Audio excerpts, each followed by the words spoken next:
ছেলে পক্ষের যদি আমাদের মেয়ে এবং সব কিছু দেখে পছন্দ হয়ে থাকে তাহলে আমাদের পক্ষ থেকে আর কোনো আপত্তি নাই। ছেলে আমার মেয়েকে চেনে? চিনে না ভাই, ওরা তো একে অপরকে পছন্দ করে।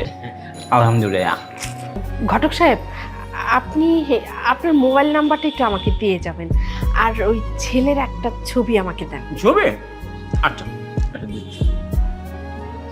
সারা জীবন তোমার এই স্বার্থপরতা আমার একদম ভালো লাগে না। আচ্ছা, আমি না হয় আমার মেয়েকে নিজের চোখে দেখি, কিন্তু তুমি তো তোমার দুই মেয়েকে সমান চোখে দেখো না। কে বলেছে? কে বলেছে আমি আমার দুই মেয়েকে সমান চোখে দেখি না? আমি আমার দুই মেয়েকে সমান চোখে দেখি। আচ্ছা, তাই যদি দেখো তাহলে তুমি নাবিলার সাথে ওই ছেলেটার বিয়ে না দিয়ে তুমি নিতুর সাথে ওই ছেলেটার বিয়ে দেওয়ার ব্যবস্থা করে দাও। কি বলছো এসব তুমি? না না, এটা আমার পক্ষে কোনোদিনই সম্ভব হবে না। আরে ওরা দুজন দুজনকে পছন্দ করে, এমতো অবস্থায় আমি নাবিলাকে রেখে নিতুর সঙ্গে? না না না,